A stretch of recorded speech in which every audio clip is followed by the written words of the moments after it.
السلام عليكم. اهلا بكم في حلقه جديده نتكلم فيها عن مراجعه وتحليل حلقه 19 من مسلسل المؤسس أورهان وتحليل الاعلانين بتوع الحلقه ال20. بس قبل ما ندخل بقى في حلقتنا النهارده يا ريت تتاكد انك مشترك في القناه وفعل زر التنبيهات عشان يوصلك اشعار بالحلقه الجديده اول ما تنزل.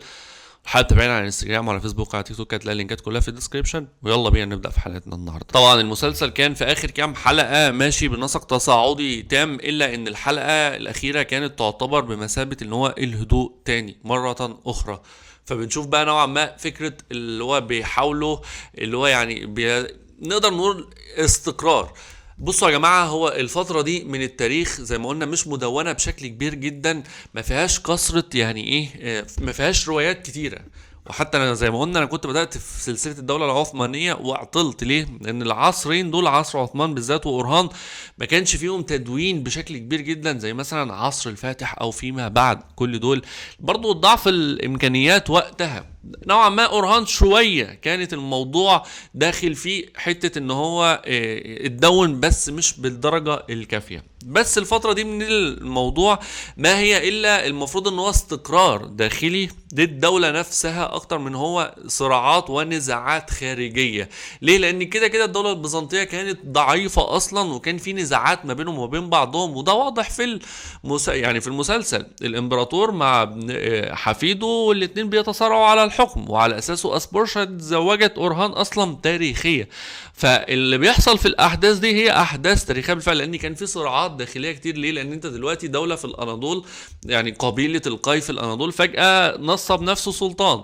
والقبائل دي اللي حواليها في ناس كتيره جدا اقوياء زي بني غريمان وزي قرمان وكله، حتى شاهين شاه اللي من القنق اللي هي نقدر نقول فلول الدوله السلجوقيه. فكل دول طبيعي جدا يحصل بينهم نزاعات، لان هم كله شايف ان هو الاحق باللي هو يبقى سلطان. لكن انت مين انت عشان تبقى انت سلطان؟ وخصوصا ان القبيله دي من ايام عثمان ومن ايام ارطغرل وهي اصغر القبائل دي كلها، اصغر عددا واصغر كل حاجه. اللي كان بيميز القبيله دي من الاخر ان اللي على راسها كان شجاع، يعني سواء ارطغرل منها عثمان لأورهان كانوا شجعان جدا لدرجه ان هم ما كانوش بينصاعوا لاي حد، لا الدوله الالخانيه ولا اي حاجه. كان بيدفع الضرائب للدوله الالخانيه بس ما كانوش بيتنازلوا التنازلات ولا كانوا بيتعاونوا بشكل كبير مع الخونة.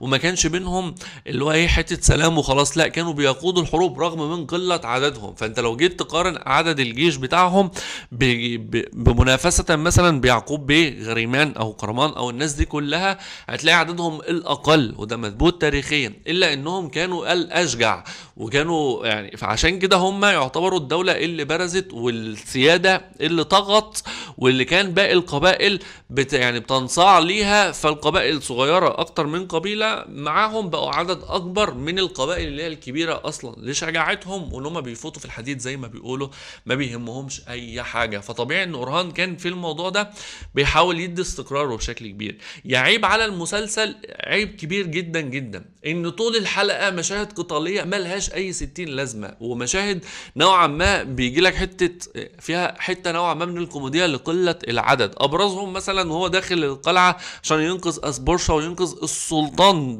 يعني السلطان الدولة، مدخلي يقول لك منتظر معاه 5 افراد ومنتظر قبيلة بوران العسكرية اللي جايه معاه 5 افراد. ده ضحك للصبح يعني. طب قد لي العدد شويه، مفيش الكلام ده. فده برضو حاجات يعني ملهاش لازمه. وطول الحلقه بتلاقي مشهد قتال القتال حلو ان هو يبقى كتير، بس لما يكون له داعي ولما يكون حاجه قويه.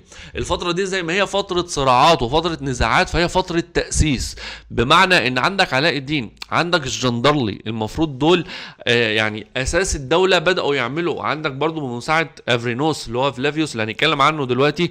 كل دول كانوا المفروض بقى يبداوا يعملوا اللي هو ايه تاسيس الدوله. عندك جندرلي كان قاضي نظام القضاء وبشكل كبير. علاء الدين برضو ساعد جندرلي بشكل كبير في النظام القضائي والاداري للدوله. فالدوله لم تقم بالسيف فقط، فما كانش الموضوع كله حروب، وحروب من غير اداره مش هتنفع. لازم يبقى في اداره قويه ولازم يبقى في تاسيس كبير جدا، لان التاسيس ده مهم. عندك الجيش الانكشاري اللي كلهم علاء الدين مع جندرلي طبعا أورهان على راسهم بداوا يعملوه نواه الجيش الانكشاري. بدات الاقنجي اللي معروف معروفه اصلا، وقبيله الدليلار المجانين اللي ظهرت معانا من عثمان اصلا في اخر موسم معاه، كل دول بداوا النواه تظهر وبدات التاسيس بتاعهم يظهروا ويتجمعوا. كل دول انت بعد 20 حلقه حتى الان مفيش اي حاجه. واحد هيقول لي طب ماشي، ما هو لسه بيستقر عشان خاطر يعمل ويبدا لما يستقر ويقضي على النزاعات الداخليه دي هيبدا ياسس. هقول لك لا حضرتك، النزاعات الداخليه دي فضلت طول الفتره لحد طول اورهان اصلا. يعني هو القبائل دي لحد محمد الفاتح كان لما ضم قرمان ليها، قرمان كانت منفصله اصلا يعني. فالصراعات دي موجوده، فما ينفعش تفضل مهتملي بالموضوع ده وتملالي الحلقه مشاهد قتالات اللي هم عمالين بيعملوا كده مع بعض، وتنسالي حوار التاسيس ده والحاجات المهمه دي. لازم يبقى موجود معاها. الحلقه الجايه هنشهد بقى ايه؟ يعني ديمير هان شكله هيخون شاهين شاه وعلى اساسه يغيت، هيتم حرقه، مع ان انا لا اظن ان اللي موجود ده يغيت، ممكن يكونوا يطولوه شويه. يعني الموتة بتاعته تبقى صعبة رغم انها هتكون يعني جزاء كبير لشاهين شاه، الا انها ما اظنش انها تكون بالقساوة دي. يعني ممكن يكون فيها لسه خدعة، يعني بيحاولوا يعملوا كده على اساس ايه؟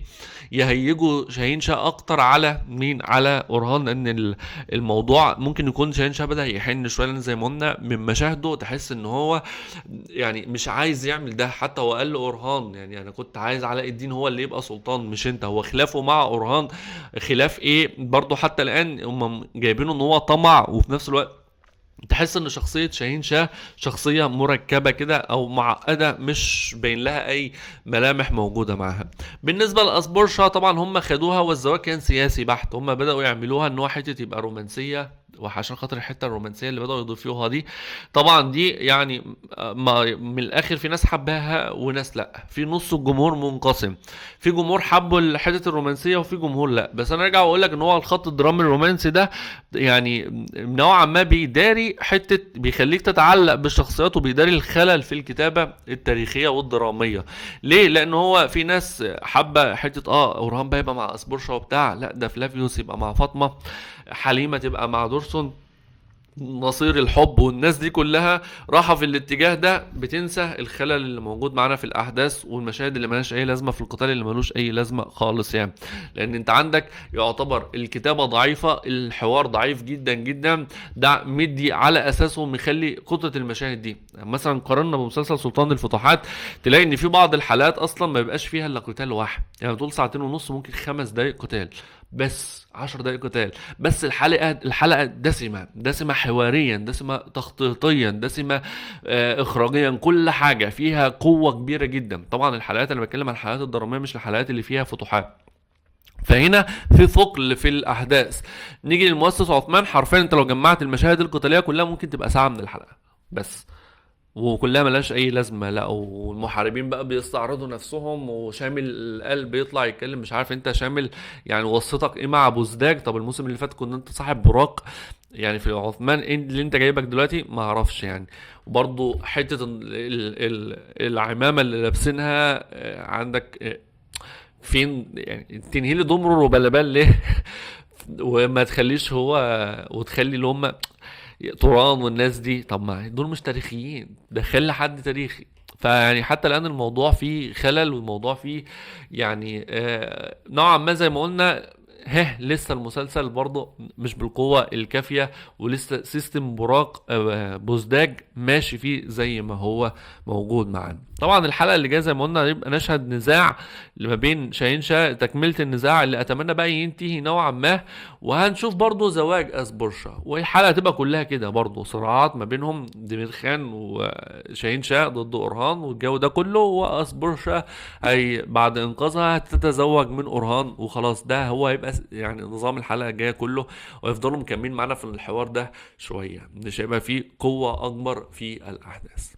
ده كل اللي عايز اقوله في حلقتنا النهارده، في انتظار الحلقه الجايه ان شاء الله. طبعا هنتكلم عن موضوع افرينوس وفلافيوس في حلقه لوحده، عشان يبقى ده اخر مره نتكلم فيه، واشوفكم في حلقه جديده باذن الله.